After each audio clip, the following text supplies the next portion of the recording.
Хончны зүрх сэтгэл.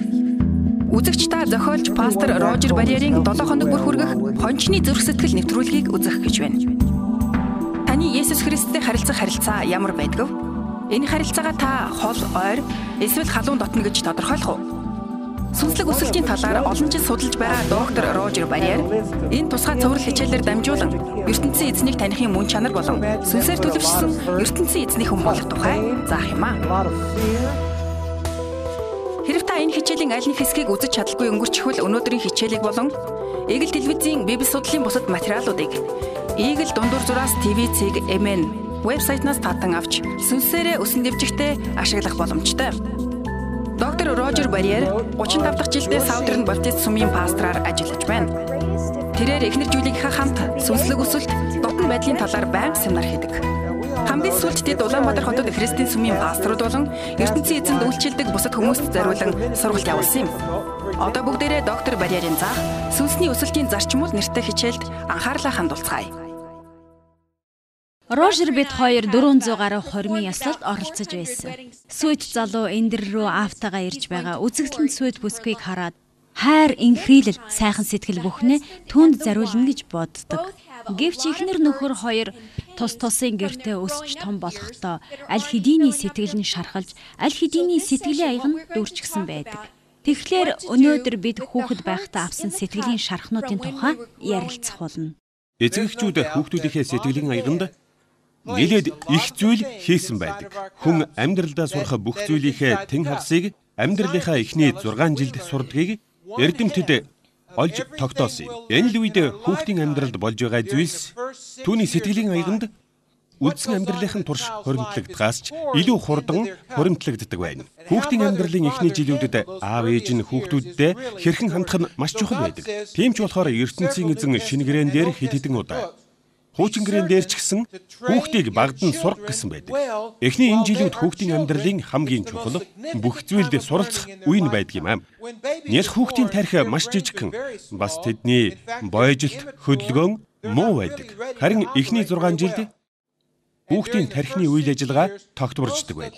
Жишээ нь төрхтөн хүүхэд зөв зүгээр хардаг боловч харсан зүйлээ боловсруулж, ой тойндоо буулгадаг тархины хэсгийн үйл ажиллагаа нь хараахан тогтворжоогүй байснаа 2-4 дахь 7 хоног дээр нь тогтворждог. Хүн тархиныхаа урд хэсгээр боддог юм. Харин тархины маань энэ хэсгийн үйл ажиллагаа үнийг бараг 20 нас хүртэл гүйцэд сайн тогтворжоогүй байдаг юм аа. Хүүхдийн тархи ингэж хурдан хөгжиж байгаа үед нь түүнд үннийг мэдүүлж, ёс суртахууны үнэт зүйлсийг зааж сургах нь эцэг эхийн үүрэг байдаг. Хүүхдэд зааж сурга. ертөнцийн эзний үгийг ой тойнд нь суулгаж өг. Тархин хөгжиж байгаа дээр нь тэдний дотор ертөнцийн эзний үгийг суулгаж өг гэсэн юм. Хүүхдийн амьдралд хэн хамгийн чухал үүрэг гүйцэтгэдэг вэ? Мэдээж аав ээж нь шүү дээ. Хүүхдүүдэд дуурайхдаа хамгийн сайн байдаг боловч илэрхийлж гаргахдаа хамгийн муу байдаг. Библийн бааtruудын тухай уншихад тэдний эцэг их үүргээ хэр сайн биелүүлсэнийг, хүүхдүүдийнхээ сэтгэлд юу хийснийг бид хэлж чаднаа. Библиэлд Даниэл гэж гардаг шүү дээ. Даниэлийг 14 настай байхад Вавилончууд Израиль руу довтолж бүгдийг хүйстэнтрээд хүүхдүүдийг олзлоод аваад явчихдаг. Аваачсан хойноо Вавилончууд Даниэлийг өөрсдийн ёс заншлын дагуу хүмүүжүүлэх гэсэн боловч Даниэл итгэл үнэмшлийнхээ үнэт зүйлсээс хизээч ухрахгүй гэдэг. Хэдэн жилийн дараа Даниэл хааны итгэлийг хамгийн их хүлээсэн зөвлөгч нь болдог шүү дээ. Тэгэхээр Даниэлийн аав ээж нь түүний сэтгэлд маш олон сайн зүйлсийг хийж үүргээ сайн гүйцэтгэснийг бид харж байна. Яаков гэдэг Библийн өөр нэг баатар байдаг. Яаков бол сайн аав байгаагүй юм. Түүний аавыг Яйцхах, ээж нь Ривхах гэдэг байлаа. Харин тэд тийм ч сайн аав ээж байгаагүй юм аа. Яаковын аав ээж нь өөдгүй, залтай, Библийн гомдоодог хүүхдүүдэн ялгуурлаж үздэг байсан юм. Яаков 12 хүүхэдтэй болсон боловч мөн л адил өөдгүй, залтай, хүнийг гомдоодог, хүүхдүүдэн ялгуурлан үздэг хүн байлаа. Ривхах, Яйцхах хоёр Яакобын сэтгэлд хийсэн бүхнийг Яакоб хүүхдүүдэн дамжуулсан. Та Яакобын хүүхэд болохыг хүсв үү? Тэр хүүхдүүдийнхээ амьдралыг сүйтгэсэн. Яакобын хүүхдүүд хүн алдаг, хүчрхийлдэг, худал хэлдэг. Бүгд муу хүмүүс байлаа. Харин 12 настайдаа Египт рүү боол болж худалдагдсан Юсеф гэдэг хүн л хамгийн сайн хүн байсан. Харин Юсеф том болоод Египтийн ерөнхий сайд болдог. Харин одоо анхааралтай сонсоорой. Яакобын гэрт төрж өснөөс Египтэд боол байсан нь дээр. Тийм ээ. Тэр үед тийм байсан. Төрж өсөөгүй бол дээр байх байсан гэр бүл гэж байдаг. Та нар ч гэсэн бидний амьдралын эхний 10-аас 12 жилд аав ээж маань маш их нөлөө үзүүлдэг гэдэгтээ санал нийлэх байхаа гэж би бодож байна. Гэр бүл шиг гэр бүл байх нь маш чухал байдаг. Жули бид хоёр та нарт нэг захидал уншиж өгье л дээ. Аав ээж хоёр нь дөнгөж салсны дараа охин нь аавдаа бичсэн захидал байгаа юм. Энд ингэж бичсэн байна. Аава, би нэгэн зүүдлээ.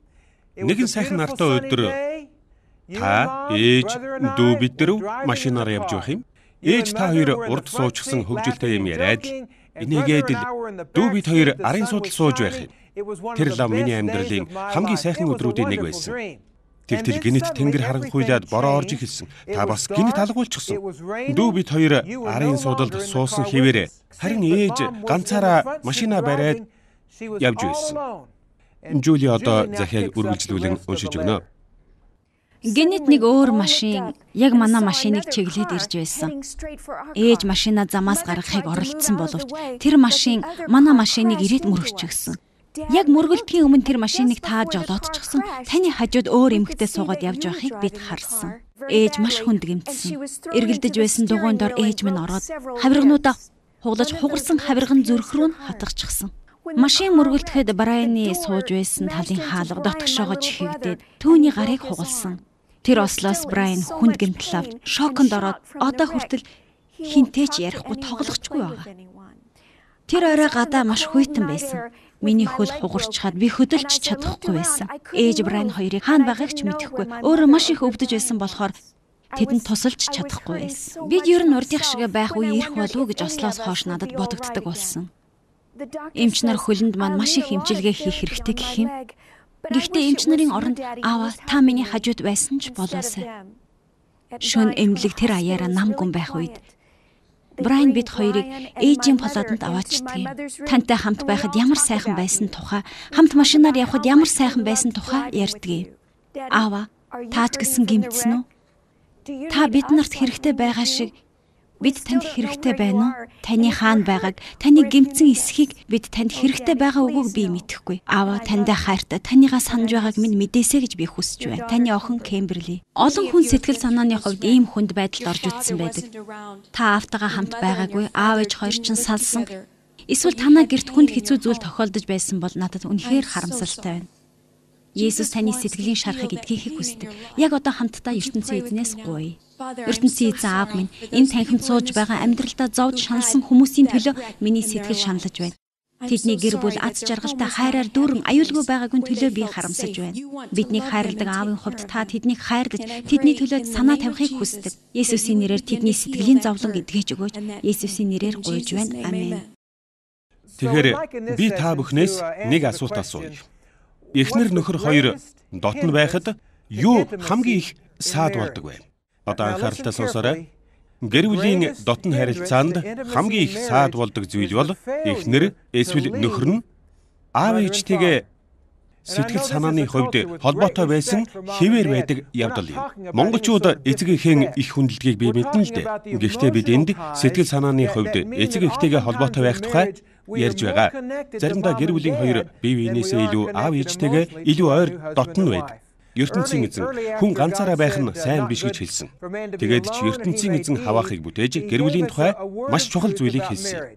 Эхлэл 2:24 дээр ертөнцийн эзэн ийм учраас Эрэгтэй хүн эцэг эхээ орхин эхнэртэйгээ нийлж нэгэн бие болдог гэж хэлсэн юм. Эндээс харах юм бол ертөнцийн эзэн гэр бүл аз жаргалгүй байдаг нь нэг бол нөхөр нь, үгүй бол эхнэрийнх нь хувьд эцэг эхтэйгээ сэтгэл санааны холбоотой хэвээр байдгаас болдог гэсэн. Энд 3 үйл үг гарч байна.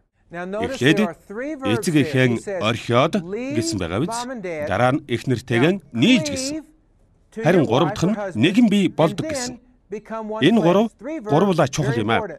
Эцэг эхээ орхино гэдэг нь магадгүй таныг баг байхад таны аав ээж таны сэтгэл тийсэн бүгдийг авч хаяж сэтгэлийн аягаан султахыг хэлэх байх. Та баг байхдаа аав ээждээ гомдсон гомдол сэтгэлийн шархнууд чинь хэвээрээ байгаа бол сэтгэл санааны хувьд хүнтэй гэрлэхэд бэлэн биш байна гэсэн.